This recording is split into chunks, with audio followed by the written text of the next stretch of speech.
Righto team, welcome back to the mould. This week I'm going to go a little bit off topic and address a couple of issues I've got with the trailer sale that I bought for a mooring minder. I know I'm going to eat my words, but I just can't let it lie. And then I'm going to get back onto the cat, complete the foam core on the bridge deck, and there's quite a bit of that to do. And then I'm going to sand back and bevel the chamfer panel. So let's get to work, eh? The polishing never ends. Gotta love your Never polishing. ends. She looks good.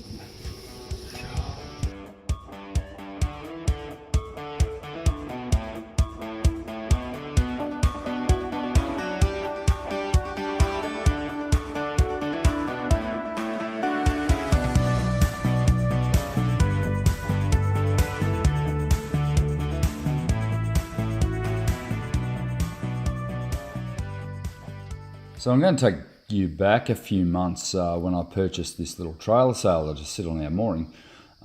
Janet and I agreed that spending money on this would be a worthless exercise, but I'd just like to remind you of what I said at the time of purchase. I won't be restoring this anytime soon. I won't be restoring this anytime soon. I won't be restoring this anytime soon. This will be just simply a mooring minder. I'll be anti-fouling it, whacking it straight on the mooring, and hopefully that'll sort of solve problem Z. So we've got a bit of serious leakage coming down the walls. I've solved all the other sort of bits and pieces of leaks, but what I'm doing is removing this rub rail here. The culprit here is actually the joint here in the deck and the hull, and then I've got all these little bloody self-tappers. I mean, for God's sake, what does it take to do something right? I'll be putting nuts and bolts and bolting it through, but I'm going to have to fill these holes with Sikaflex before I put the bolts back in. But definitely going to solve this problem, because this is where all the most of the moisture is coming into the boat here, and keeping it out on the carpet and into the mattresses. Yeah, you can see there's actually some fairly big gaps here, so although it is glass on the inside, I'm going to actually Sikaflex that, at least get the thing watertight, because there could be some water leakage in through there. Probably best if I did methacrylate it or something, but that may even be an option at this stage. So I've now got the starboard rail off. You can see the amount of crap and spider eggs and bloody crap that manifests itself underneath rub rails. So what I'm going to do, I'm going to actually run a bead of Sikaflex along. I'll mask it and then run it along once I've given it a good clean up, and then I'm going to bolt these on with nuts and bolts and nylock washers, and try and stop the water from getting in there full stop.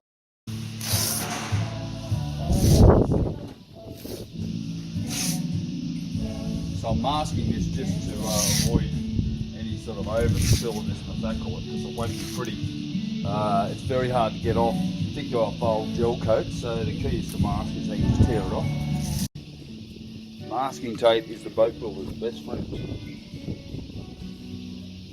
So I've got this U-Butte methacrylate. It comes from Chicago. It's from ASI, US made stuff. It's a 2-pack industrial strength methacrylate that's an epoxy.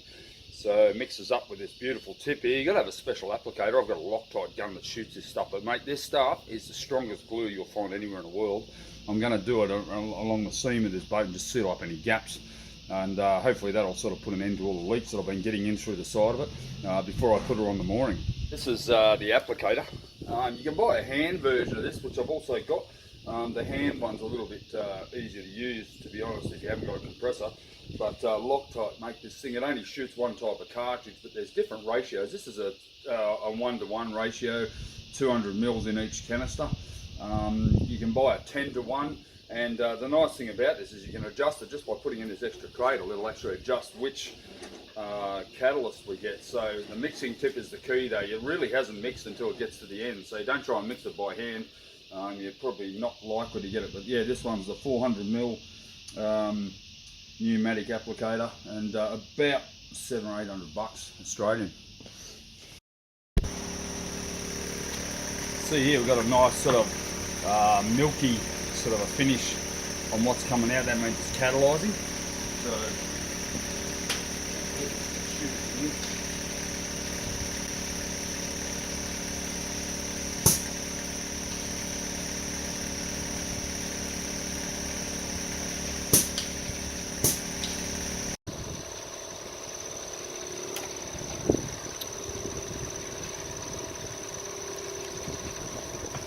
So the great thing about this stuff is it has a really high build. It doesn't sag, unlike a lot of your epoxies and vinyl. This is a really well sag, but I'm filling all these little holes.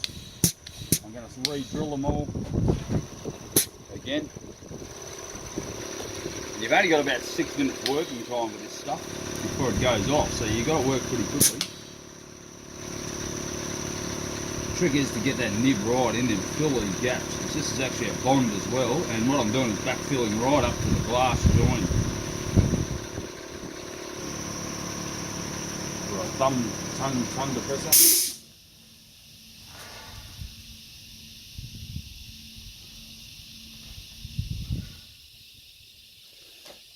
Perfect. So the excess you just put in a big hole.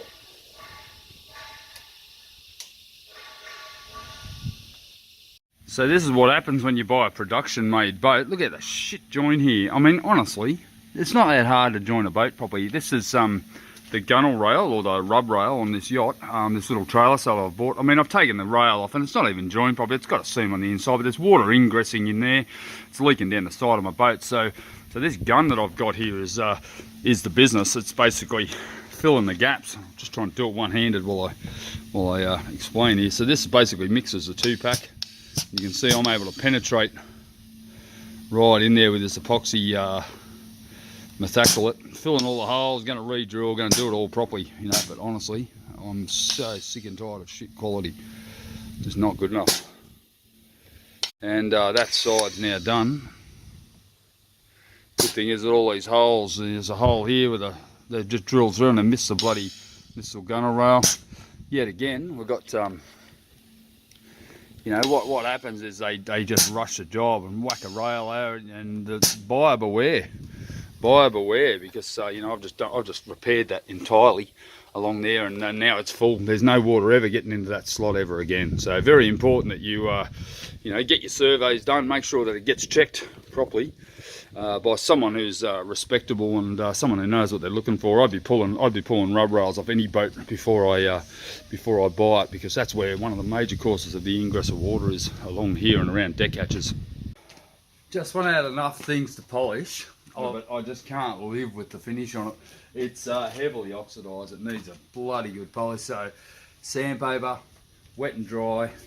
Going to do the whole thing, and I have to anti-foul it as well, because it's going to sit on a mooring. But I'm going to basically work through the sandpapers, get it all buffed up, spend a couple of days on it, get it finished, get it protected from the elements, or it's going to just rot on a mooring and look like shit for the rest of its day. So a good buff with the polisher, it'll bring all that luster back to the surface, and ultimately I'll have a decent looking boat as well, something I can, you know, use for the next couple of years while I'm still building the yacht.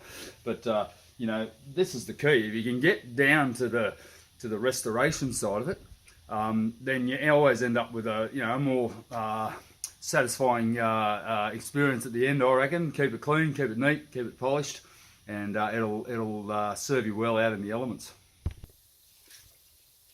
So I've said it a million times, a little spray gun saves you shitloads of time.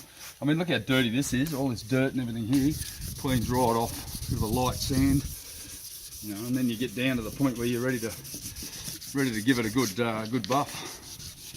And it takes a bit of time, well worth it though, because the result is, you know, a gorgeous looking boat.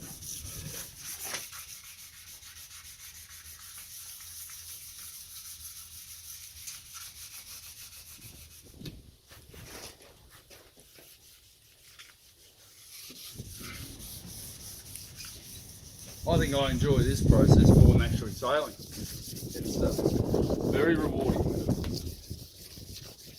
Pretty sick, but it's true.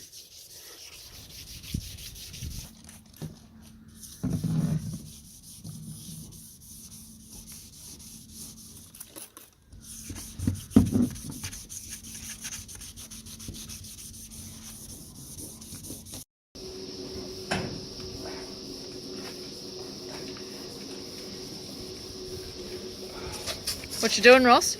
Oh, mate, the old cut and dry polish, Tracy.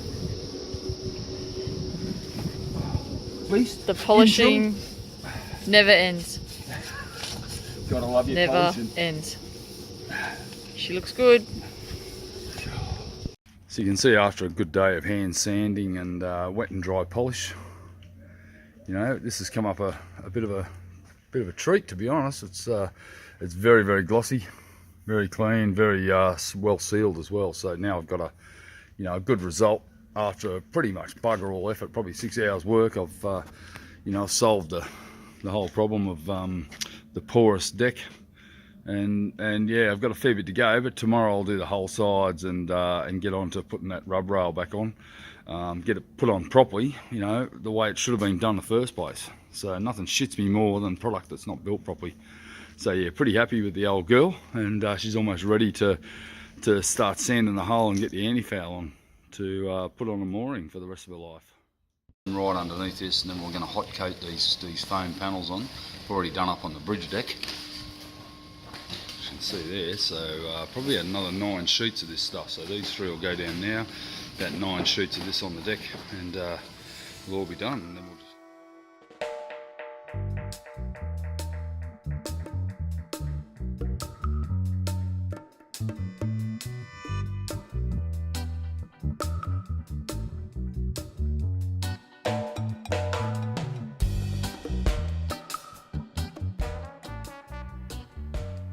Okay, look, I know I've copped some slack about my choice of music, and you know, I just try to put some mellow stuff on to take the pressure off me having to talk to you the whole time, because I know my voice is gets a bit tedious over 20 minutes of these videos. You can see me here basically putting this foam core down. I mean, it's a fairly intense procedure because it has to all happen in about 5 or 10 minutes per sheet. So, and then I've got to weigh it down. You'll see me using those pails of resin to physically weigh it down once I've vibrated it in place. But the physical mixing and everything is something that you just can't avoid with this sea light. And you've only got about 10 minutes of gel time with this stuff, so you've got to get it down quick. And you can see I've got a little bit of help there from Neil with a beer in his hand, and Neil's the local mechanic that is in the factory next to me, and you know, a great mate and a really top bloke. He helps me out quite a bit, and you know, he wants a few free Christmas parties on the yacht when it's done. I think I could probably go with that. But yeah, the effort required to put this down is quite substantial. It took me 3 or 4 days to get the entire bridge deck done with all the Pro Bond in the pipes and in those channels. And yeah, it was very pleasing to get it all done. And there's plenty more of this to come. So keep an eye out as we go forward with this video. You'll see how much vibrating actually had to be done.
So as you watch me roll this foam out, just remembering that this flat sheet actually, unlike grid score, it actually has a small hole or a perforation at every 40 millimeters, and that's actually required by Australian standards, Australian Maritime Safety, to make sure that I get good penetration of the sea light, the bedding compound, up into the foam. I was finding it was going to around about 3/4 to almost completely filling the the perforations with the roller, because I was basically squeezing it up through those holes. So I liken it to eating like a Jatz cracker with butter on it when you squeeze it and you get it to come up through it. You can see also the amount of vibration it created. I mean, that little roller rocked the entire bridge deck. One thing I have found is that areas that I have used it, it's actually released it from the mould. So whether that's had an adverse effect on the boat remains to be seen. But I think you'll find that pretty much everywhere I've vibrated the foam on it, it's possibly released the boat or enabled some pre-release for me, so that come time for demoulding in the next few months, when I go to lift this hull out of the mould, it should be relatively simple operation, given that it's had a fair amount of vibration. Okay, I've done 6 pieces of 30mm Garrett H80 foam here today. Here's the last piece. Now this is put on with Sea Light, which is a polyester based resin. It's catalysed at 2%, so I'm basically hot coating this stuff, putting this paste on really thick, and then we're vibrating it in. And you've seen with the roller, I mean, that's been a pretty critical part of all of this, is putting this roller into place and just slamming the thing in. Last piece on here before I get back to my working area there. I'm going to have to do a bit of glass and a bit of tidying up back there, but very, very big achievement here. We've got you know, the whole bridge deck glassed and foamed in 3 days, and it's taken me 3 days to get it all down, but very, very worth it. The good thing is that it's rigid as buggery, so the great thing is I'm able to slide it in on the other one without touching my bedding compound. Get it all the way in. And it's almost set it up, I can hold it up, and then I just sit it right in place without smearing it too much. Get it in place.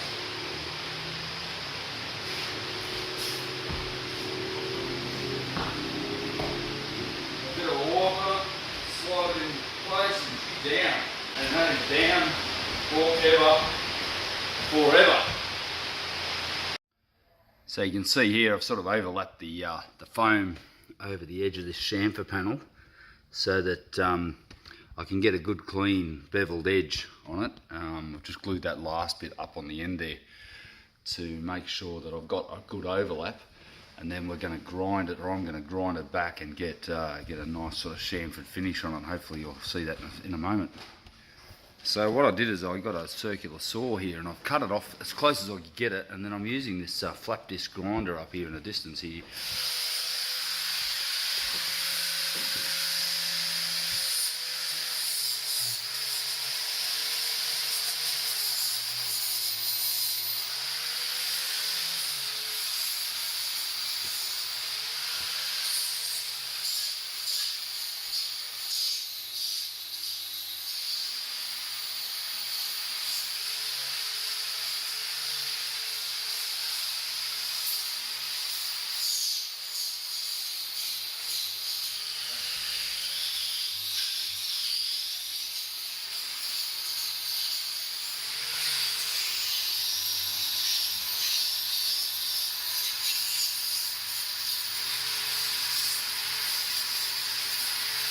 The finished product basically just needs a bit of a light sand with my pneumatic sander, just to get it all nice and smooth. But we've chamfered that down onto the chamfer paddle at about a 45-degree angle.